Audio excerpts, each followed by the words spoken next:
Most people picture the prostitutes of biblical times as nameless, marginal figures, shadows in the back alleys of ancient cities.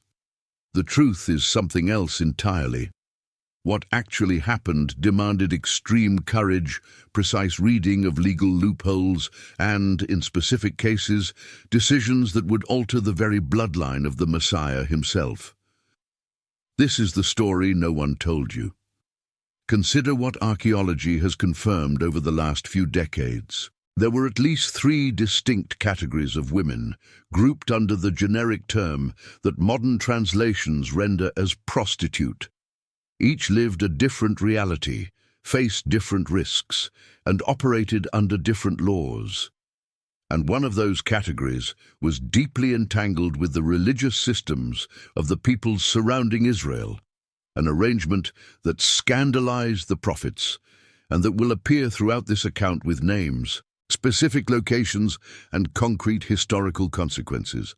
Another of these women was written into the genealogies of Matthew's Gospel as a direct ancestor of Jesus Christ. And no modern sermon explains how she got there. To understand the lives of these women in the biblical world, you must first abandon the modern image. There was not a single category. Ancient Hebrew used at least 2 distinct terms.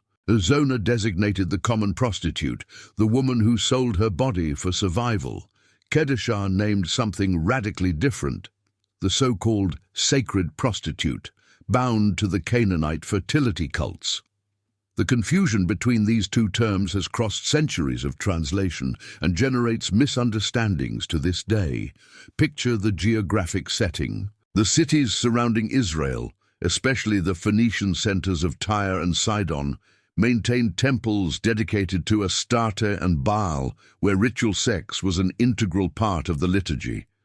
Consecrated women, and in some accounts men as well, performed this function as religious service. Payment went to the temple treasury. This was not marginality, it was institution. The contrast with Israel was direct and absolute.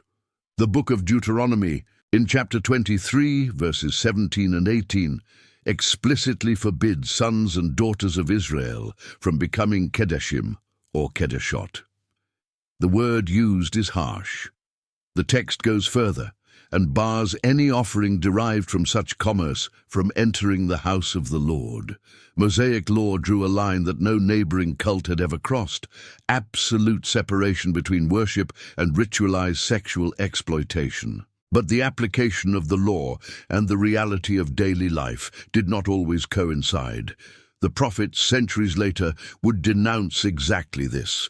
Hosea, in chapter 4, verse 14, describes how the very men of Israel went to the hilltop shrines and participated in the rituals with the Kedeshot. Jeremiah and Ezekiel expand the indictment. The practice had infiltrated, had been tolerated by specific kings, and during certain periods even had houses associated with it inside the temple precinct in Jerusalem itself, according to the 2nd book of Kings, chapter 23, verse 7. Consider the concrete situation of the Zona, the common prostitute, outside the ritual circuit. She was not considered a criminal under Mosaic law, and this is a detail that confuses anyone approaching the text for the first time. The Torah did not prescribe the death penalty for her as it did for adultery. The reason is technical. Adultery violated a specific marital covenant. Prostitution within the legal code occupied a gray zone. It was not blessed. It was not criminalized with capital punishment. It was rather marginalized, segregated, and deeply shameful, but tolerated as social reality. Follow the daily life of this woman. She lived, as a rule, near the city walls or secondary gates. In Jericho, as the narrative of Joshua 2, verse 15 tells us, Rahab lived literally within the city wall. Her house was part of the defensive structure itself. This detail is not narrative decoration. Houses embedded in the walls were typical of women considered socially impure. In transit zones, where foreigners entered and left constantly, merchants, soldiers, travelers. The flow of unknown men was unceasing, and the architectural position revealed the profession. Notice the visible social markers. Records from the ancient Near East, combined with archaeological findings from the regions of Mari, Uruk, and Canaanite cities, show that the common prostitute identified herself through external signals, specific clothing, generally without the veil reserved for married women, uncovered hair in cultures where this was unacceptable for a free woman, distinctive jewelry. In some periods, footwear and the particular way of painting the eyes with black coal indicated the profession. Tamar, in the narrative of Genesis 38, covers herself with a veil to disguise herself precisely because the veil, paradoxically, in a certain Canaanite cultural context, was the mark of a cultic prostitute, positioned by the roadside and ready for clients. The biblical text is meticulous. She sits at the entrance to Enaim on the road to Timnah, and Judah mistakes her for a Kadeshah. The term used by Judah's companions in verse 21 is precisely that, the Kadeshah who was by the road. This episode deserves close attention because it dismantles dozens of superficial readings. Tamar was not a prostitute. She was Judah's daughter-in-law, widowed twice over, left without the fulfillment of the Levirate law. That law guaranteed that, when a husband died without children, his brother was obligated to produce offspring in the dead man's name. Judah violated this obligation by withholding his third son, Shelah. Tamar, with no children, no husband, and no economic future in that society, made a cold and calculated decision. She dressed as a prostitute, covered her face, sat at the side of the road, and waited. Judah passed by, made his proposal, negotiated a young goat as payment, and left as pledge his staff, his cord, and his signet ring. These three objects were not symbolic. They were the identification documents of a free man in the ancient Near East. Months later, when Tamar is discovered to be pregnant, the initial verdict is brutal, death by burning, as was the custom of that era for what was treated as adulterous prostitution. Judah orders the execution. Tamar produces the three objects, the staff, the cord, and the signet ring. Judah recognizes them, and he pronounces a phrase that echoes throughout all of Scripture: "She has been more righteous than I." The text does not condemn her. The text integrates her into the messianic lineage. Genesis 38 ends with the birth of Perez.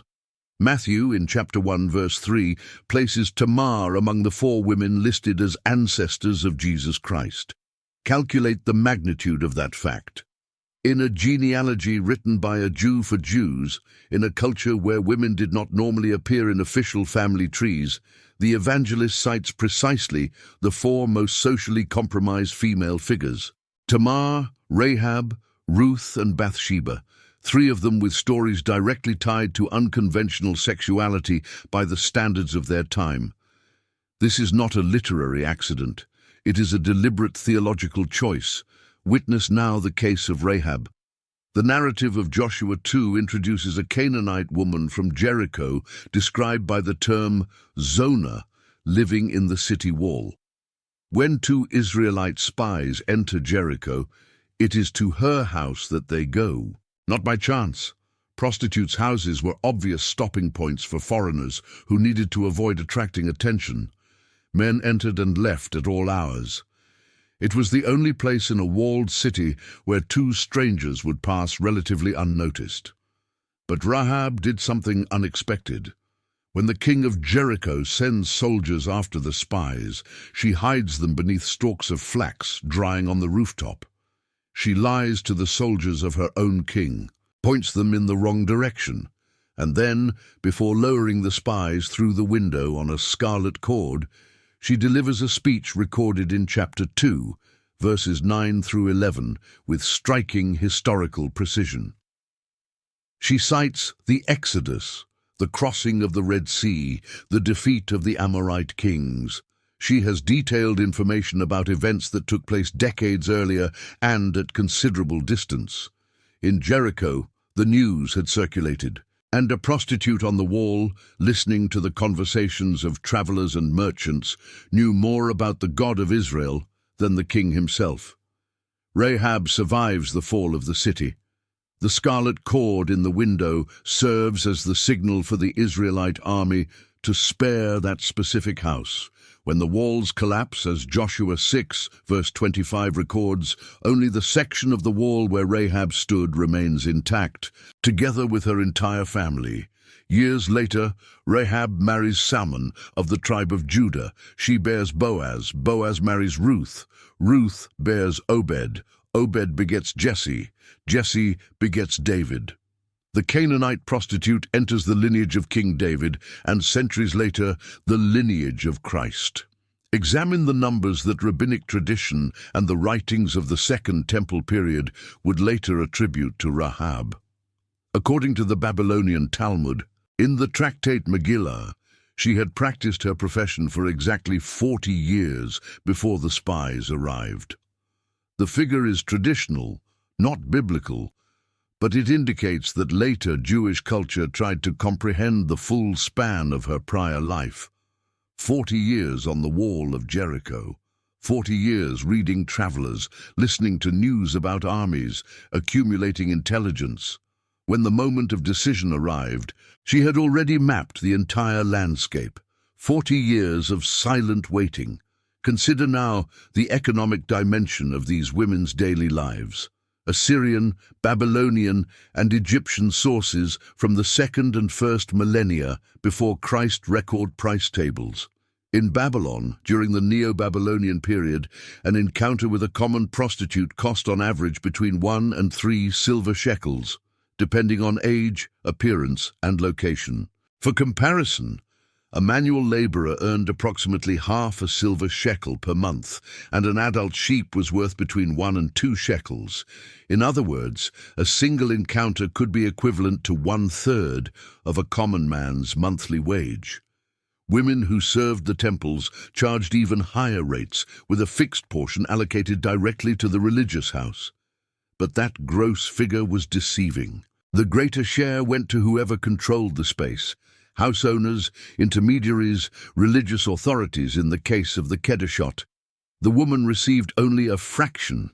Mesopotamian sources show that, after costs of housing, food, and protection, approximately 20 to 30% of the amount paid by the client remained in her hands. During periods of famine, the figure dropped to less than half of that. It was survival, not enrichment. Consider the weekly physical toll. Archaeological studies of female skeletons found in zones associated with houses of prostitution in the ancient Near East and the Greco-Roman Mediterranean reveal consistent patterns: chronic malnutrition in at least 60 to 70% of cases, marks of physical violence, poorly healed fractures in ribs, forearms, and jaws, teeth eroded by the stomach acid characteristic of repeated induced abortions carried out using toxic herbal substances. Hips and lumbar spine joints deformed prematurely. The estimated life expectancy of these women in the ancient world ranged from approximately 25 to 35 years. Many entered the profession between the ages of 12 and 15. By 20, they were already physically exhausted. By 30, if they had survived, they were generally replaced by younger women. Venereal diseases existed, though under different names. Gonorrhea is already described in Egyptian medical papyri from the 2nd millennium before Christ. Syphilis, though its documented emergence in the Mediterranean basin is dated somewhat later, had likely pathological relatives already circulating. Chronic pelvic infections, estimated by paleopathologists at more than 40% of cases, led to infertility, which paradoxically reduced the number of pregnancies but increased complications such as pyelonephritis, pelvic sepsis, and death by infection. Induced abortions were a massive reality. Ancient medical sources, including the Hippocratic corpus, described techniques combining abortifacient herbs such as silphium, now extinct, with extremely dangerous physical procedures. Maternal mortality among prostitutes who became pregnant was estimated, based on comparative archaeological findings, at somewhere between 15 and 20% per pregnancy. Over a 10-year active career, the cumulative probability of death from obstetric causes exceeded 70%. It was a system designed to consume. Consider the case recorded in 1 Kings 3. Two women appear before King Solomon shortly after his coronation. Both are identified by the term Zona. Both live in the same house. Both gave birth within 3 days of each other. One child died during the night. The two women dispute the living child. There is no husband. There is no family. There is no social network. They are alone with their newborns, and the son of the woman who lost her child was stolen in the night by the other, according to the accusation. This humble detail within the narrative reveals an entire universe. Follow the architectural setting: a shared house with no male protection, no legal standing, and children with no recognized father. Women like these in ancient Israel lived in a limbo that left them at the mercy of any dispute. And yet it is precisely before two prostitutes that Solomon, freshly crowned, renders the famous judgment of threatening to cut the child in two to discover the true mother. The text's choice is not random. The sacred author wants to show that divine wisdom reached even the lowest, even those without a voice. The kingdom rising to power begins by doing justice to those from whom no one else would. And the final detail of this episode is a precisely crafted literary turning point. The text does not say that Solomon judged noblemen or priests wisely that day. The text says he judged two zonot, and it was that decision which spread throughout all Israel and established his reputation as a man endowed with divine wisdom. As verse 28 of the same chapter confirms, examine the setting of the Greco-Roman period. By the time you arrive at the New Testament texts, the system had changed considerably. Rome had absorbed Greek and Phoenician practices, regulated prostitution, registered the women on official lists called matriculi, levied taxes on the trade, and created rigid categories. There was the meretrix, who paid a public tax, and the prostibula, unregistered, operating on the margins. In cities like Corinth, in the 1st century after Christ, the Temple of Aphrodite maintained, according to Strabo, more than 1,000 consecrated women. The specific number is debated by modern historians, but the magnitude of the phenomenon is confirmed by inscriptions and by archaeological finds from the region. Paul writes to the Corinthians directly about this context, when, in the first letter to the Corinthians, chapter 6, verses 15 through 20, he condemns the union of a Christian's body with prostitutes. He is not speaking in the abstract. He is speaking of a local and frequent practice among Gentile converts who still regarded cultic sex as a religiously acceptable activity. Paul's confrontation with Corinthian culture has a well-documented archaeological foundation. In Jerusalem, the situation was different. The Holy City did not officially tolerate temples to Aphrodite or Astarte, but zones associated with foreigners, particularly near Roman garrisons and inns for pilgrims, harbored common prostitution at significant levels. The Jerusalem Talmud records rabbinic discussions about how to classify women who offered services to Roman soldiers versus those who served only Jews. The legal discussion is detailed and exposes a reality that many would imagine entirely absent from the religious capital of Judaism. Witness now a case that became a wrongful legend. Mary Magdalene, at no point in any of the 4 Gospels, is described as a prostitute, not as a former prostitute, not as a woman of sexually disorderly life. The biblical text says, in Luke 8, verse 2, that 7 demons had come out of her, only that. The identification of Magdalene as a prostitute comes from Pope Gregory the Great in the year 591 after Christ, in a homily in which he merges three distinct female figures from the Gospels: the sinful woman of Luke 7, Mary of Bethany, and Mary Magdalene. This fusion became Western tradition for more than 1,300 years. The Catholic Church officially corrected this erroneous identification in 1969, but the popular image was never fully undone. Follow what the text actually records. Mary Magdalene is mentioned 12 times in the Gospels. In every instance, she appears as a disciple, as a woman who had been healed, as one of several women who financially supported Jesus' ministry, and as the first witness of the resurrection. John 20, verses 11 through 18, grants her a place that no male apostle was given. The subsequent confusion is a classic case of how a historical figure can be distorted when a religious authority merges distinct characters into a single moralizing narrative. The woman caught in adultery in John 8 is also not described as a prostitute.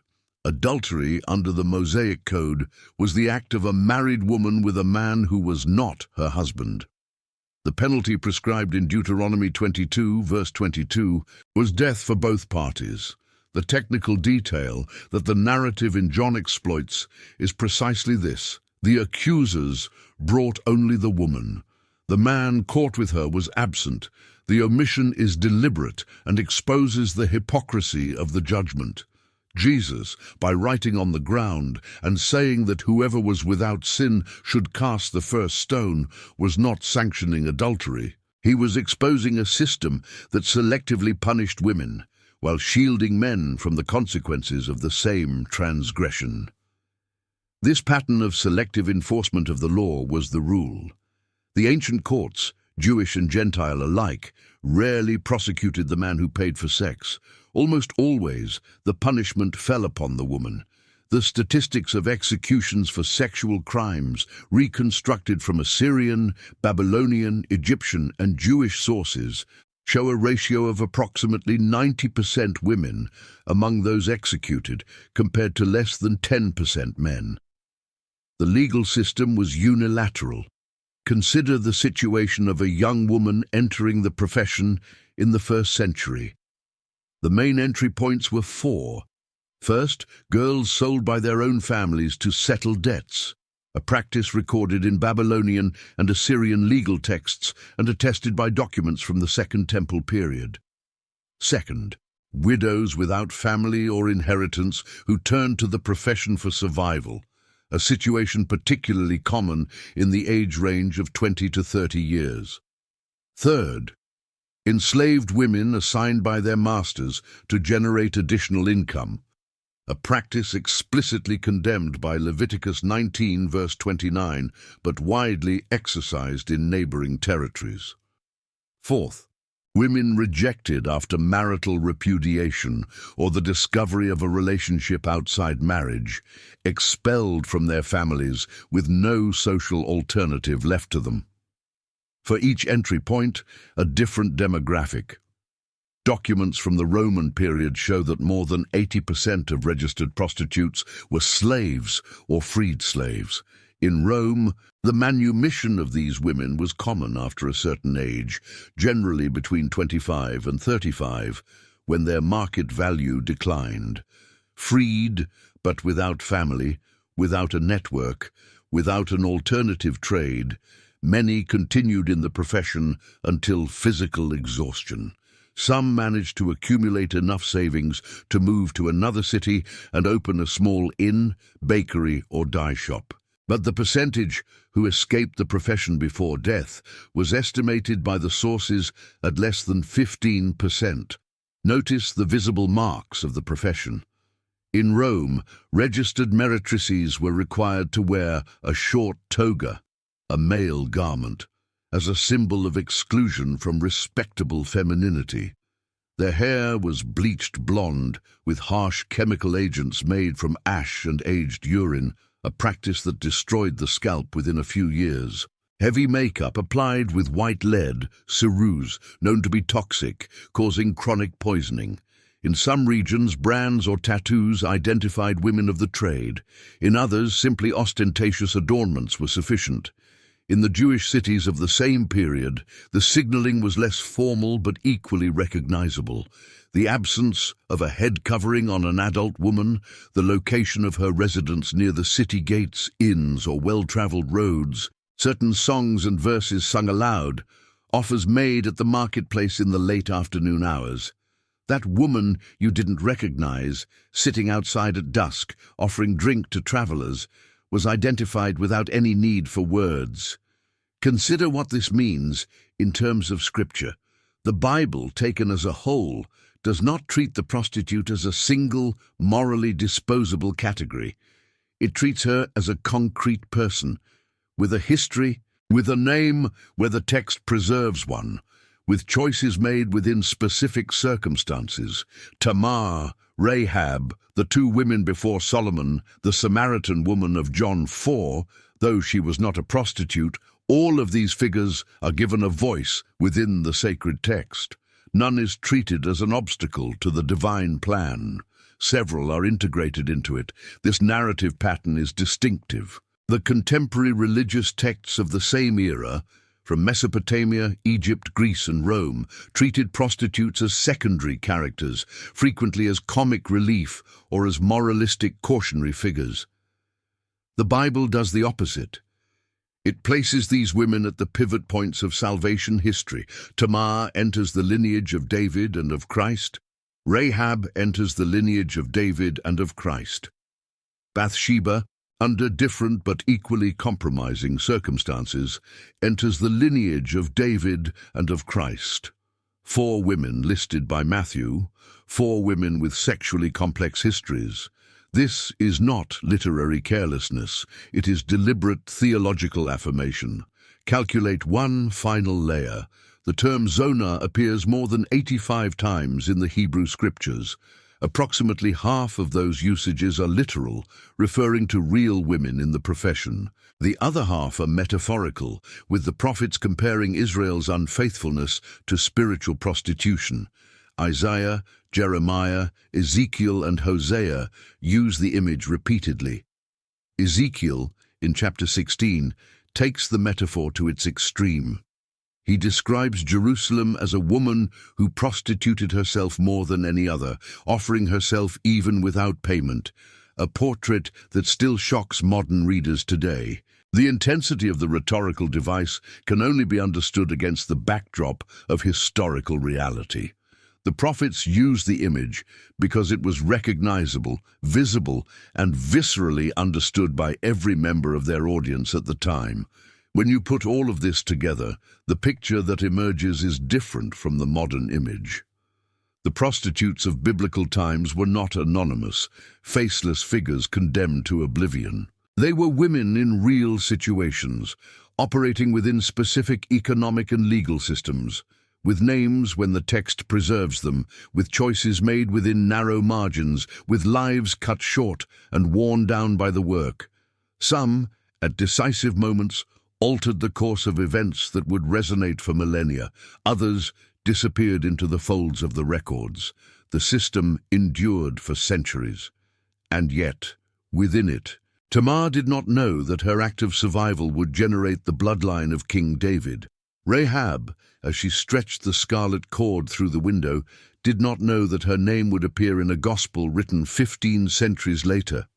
The 2 anonymous women before Solomon did not know that their story would be read in every language, on every continent, by generations who would not even be able to pronounce their names, because the names were never written down. They acted within what was possible for them in the instant they inhabited, with what they held in their hands. Scripture preserved what society tried to erase. The sacred texts gave voice to those whom the legal system had silenced. And in the genealogies of the Messiah, alongside patriarchs and kings, were recorded women who, in any other religious tradition of antiquity, would have been purged from the official records entirely. The Bible chose the opposite. It chose to remember. And that choice endures as the most radical affirmation ever made about the dignity of those the world discarded.